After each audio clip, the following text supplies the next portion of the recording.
The bittersweet pain among men is having knowledge with no power, because that is paradoxical, and We need the ones with power to place more effort into and around those with knowledge.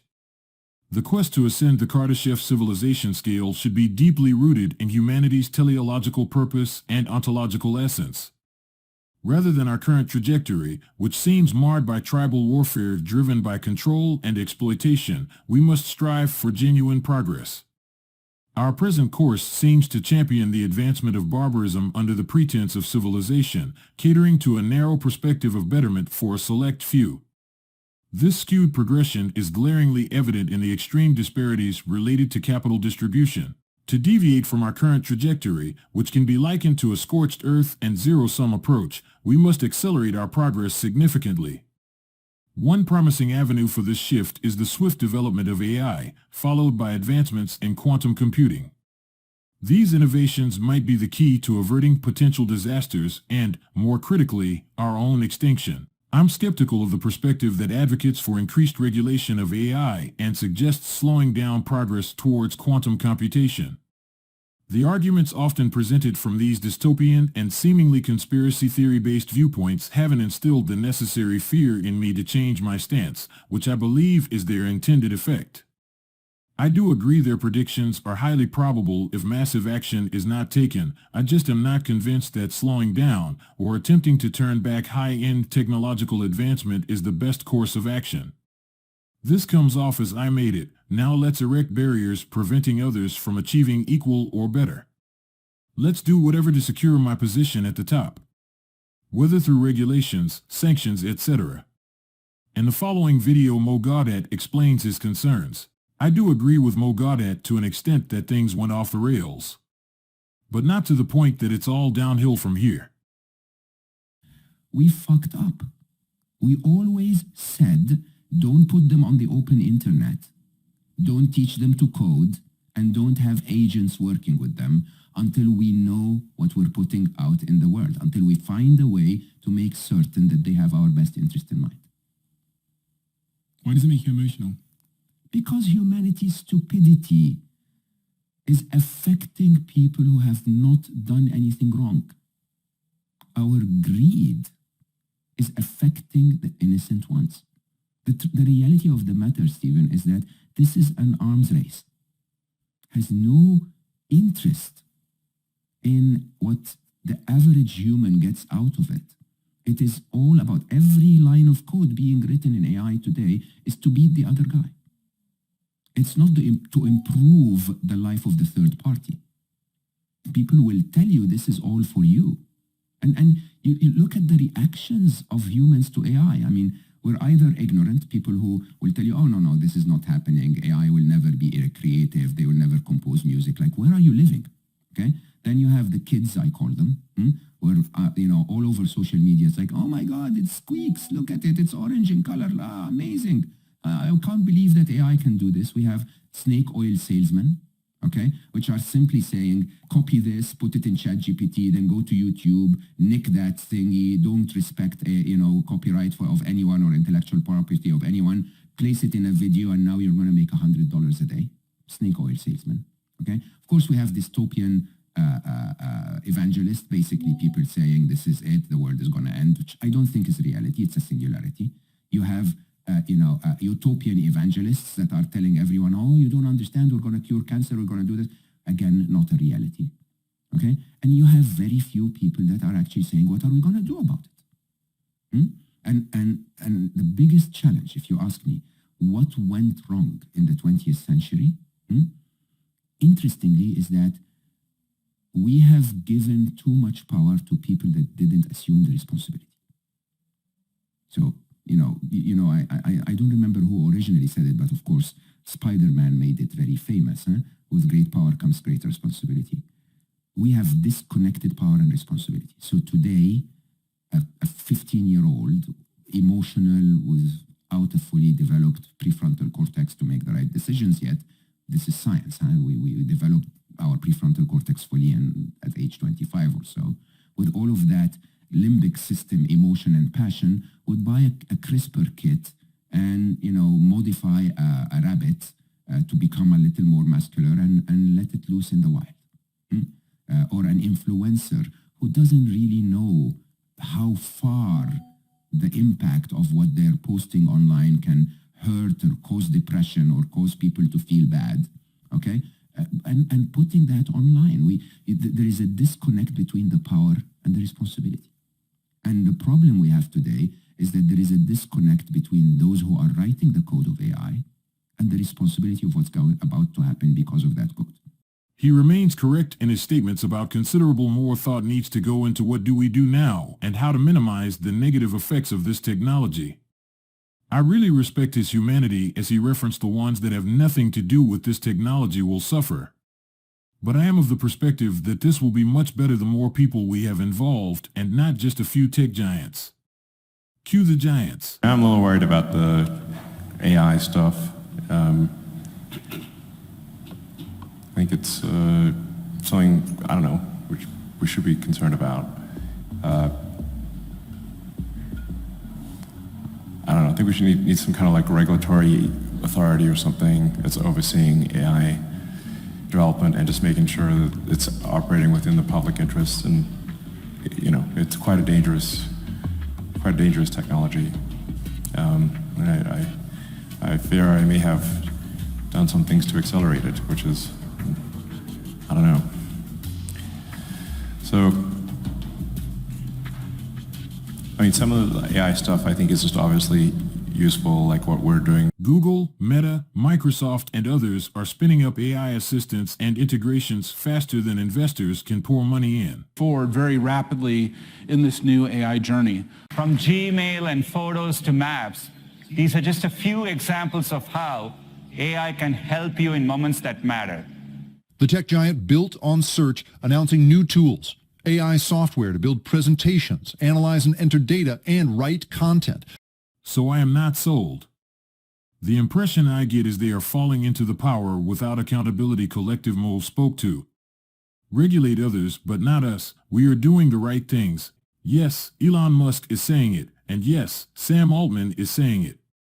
But they themselves have not shuttered their ventures and turned their efforts elsewhere. With the exception of Mo and Jeffrey Hinton, most others in this AI space specifically are business as usual. They fall into Mo's category of power without accountability. For me, in fact, the opposite is true. Yes, my observation is that we collectively as a civilization are making a beeline towards an impending extinction vortex. Sans a full-stop approach by the entirety of humanity, which is the lowest probable course of action. I am increasingly leaning towards a full-blown R&D, technological advancement agenda undertaken by the whole of civilization. This is the lone path forward, I see, however anecdotal, to reach the escape velocity needed to launch our species beyond the rim of the vortex and into an entirely new and unimaginable galaxy of possibilities. My position is more in line with that of Mr. Diamandis and Mr. Salam as stated in the interview with Tom B. To it. So yes, we are heading towards this massive world of abundance, right, where the best education, the best health care is provided by an AI effectively for the cost of electricity, right? So it's going towards zero. But would anybody go to medical school anymore? And by the way, it's going to become malpractice to diagnose someone without AI as your co-pilot, probably within the next 5 years. Give me the sooner, chills. That's right? crazy. So this is happening, and yeah, it's going to flip a bit or two here, because a lot of wealth is created when you create something and retain it for yourself. Yes, the potential for bad actors remains, but the proportionality remains unequally distributed as explained by Mr. Salam. Again, there's the dark side. The dark side is, I think the biggest dark side is malicious use of these technologies, right? Some bad actor says, this is, let's use this to figure out how to stop all the power plants, stop all the medical machines from running and hack them, et cetera, et cetera. We worry a lot about that. We put huge amounts of effort in this, but the data that we have shows that human beings, when given a choice whether to use good or bad, generally almost always pick good. Okay, I'll give you a little study. They did a study when eBay and Craigslist became prominent on, okay, here's an environment for the first time where a human being can easily do a positive transaction or a fraudulent one. Easy to mask my email address, put a MacBook up for sale, a photograph of it, and walk off with $1,000. So what's the actual ratio of good to bad?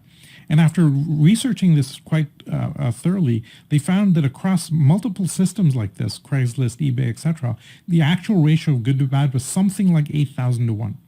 Okay? So there's 8,000 positive for each negative. Now, that tells you that when we have a new technology like drones, first response is, oh my God, the drone might be loaded up with C4 and flown into the White House. Let's ban the drones or put chips in there, regulate the hell out of it, etc. And stop the drones or stop autonomous cars or whatever, CRISPR, whatever the AI now is the flavor of the month. Well, what actually we see, if you actually let anybody use it, the data shows that 8,000 people will do the positive thing and one person, and it'll be easy to spot that one person will do the negative thing. The problem is the amplitude of that one is obviously getting much bigger. And so that's of concern.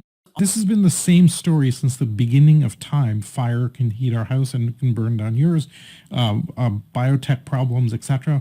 And we worry about it. It never actually comes to fruition.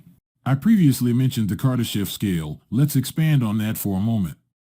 Carl Sagan, the renowned astrophysicist and science communicator, categorized human civilization as a Type 0 civilization on the Kardashev scale.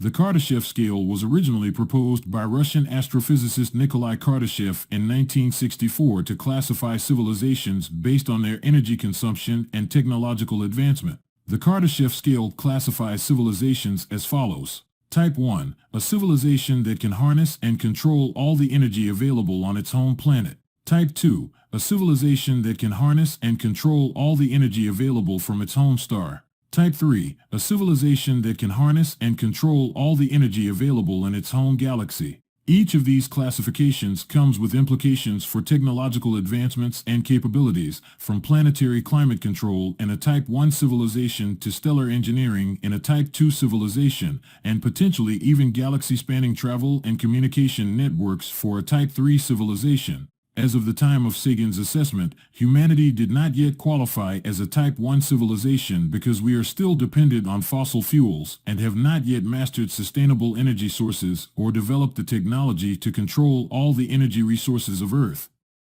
According to Sagan, we're a Type 0 civilization, still struggling with issues of sustainability, global conflict, and other challenges that prevent us from being a fully energy-efficient, planet-managing civilization. Sagan's classification serves as a sort of reality check, highlighting how far we have yet to go in terms of energy sustainability, global cooperation, and technological innovation. However, Sagan was optimistic about humanity's potential for growth and advancement, viewing the transition to a Type 1 civilization as an important milestone that could open up unprecedented opportunities for exploration, understanding, and survival. So when Carl Sagan stated that we are a Type 0 civilization, he was pointing out our current limitations, but also implicitly highlighting the challenges we need to overcome and the potential we have for future development. That being said, I tend to agree with the renowned astrophysicist. I do think that he was short-sighted on the current path for which humanity has wandered down, whether intentionally or not. The urgency for us as a species to advance up the scale cannot be understated. The key issues stated by Mr. Sagan, specifically global conflict and the significant dependence on fossil fuels, being the key drivers leading us down the path to dinosaurhood. Hence my statement at the beginning regarding the need for an accelerated level of development and advancement of newer, better, faster, and more capable solutions to those key issues. Upon the isolation and removal of those, humanity initiates a cascade effect of solutions that only gain in efficacy and effectiveness. Optimization of critical functions such as healthcare and education, as well as the efficient allocation of resources in all classifications, thus creating a flywheel effect across the entirety of our species. It is my observation, without specific intervention from God, the path of hyperscale technological advancement and global knowledge collaboration is the only one that substantially increases the probability for the survival of the human race. No underground bunker, no matter how fortified, no amount of money or power will prevent such a catastrophic reset within our biosphere. That's just one man's perspective. Would like to hear more on ways and means to speed up our advancement, thus allowing us to branch off from our current path of doom and despair.